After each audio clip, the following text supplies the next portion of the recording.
The arrival of a new year brings a renewed sense of optimism and purpose, an opportunity to take stock of the year just past while looking forward to the promise of new beginnings. For Republicans, the start of the 112th Congress on Wednesday will mark the opening of a new chapter for our country and our party. We're keenly aware that the American people are relying on us to change business as usual in Washington, and we're well positioned to do just that. In the House, 87 new Republican members are set to make John Boehner the next Speaker, putting Republicans in charge of the chamber. And in the Senate, 13 new Republican senators will give us greater say in the Democrat-controlled Senate. The American people sent us to Congress with clear instructions: make government smaller, not bigger, and stop spending money we don't have on programs that aren't working. It's now our responsibility to carry out the will of the people. Americans across the country have been taking time to declare their New Year's resolutions. It's an opportunity to clarify goals and make productive plans for the future. Republicans headed to Washington are participating in a similar exercise. As we prepare to start the hard work of governing, we're doubling our commitment to the principles on which we were elected.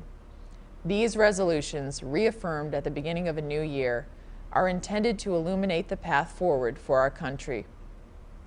Job one is to stop wasteful Washington spending. As the mother of 2 children, I'm like parents across the country who worry that our nearly $14 trillion debt threatens America's economic future and our children's future. To ensure generations to come have even more opportunities than we've had, Congress must get serious about meaningful debt reduction. This isn't a Republican problem or a Democrat problem. It's an American problem that will require tough decision-making from both parties. Republicans are ready to lead that fight.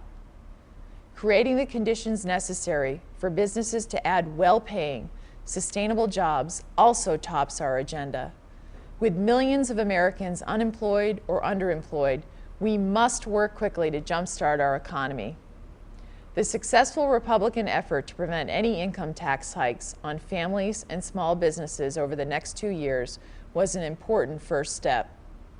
Coming from a small business family, I've seen firsthand that risk-taking American entrepreneurs, not the government, create good jobs.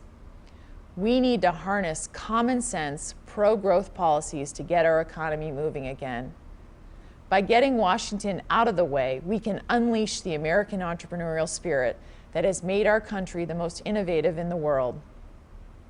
Finally, and most important, America must remain vigilant in the face of continuing threats from terrorists and rogue states. Just over 1 year since the Christmas Day bombers' failed attempt to bring down a jetliner, we're reminded that we continue to live in a dangerous world. My husband is an Iraq war veteran and a lieutenant colonel in the Air National Guard. As a military spouse, I personally understand the sacrifices that our servicemen and women make to keep us safe. In 2011, we resolved to stand firm with our troops as they continue the war against terrorist networks around the globe. The challenges we face are great, but so is the resolve of the American people to face these challenges head-on. America is the greatest nation on earth, and we must fight to keep alive her promise.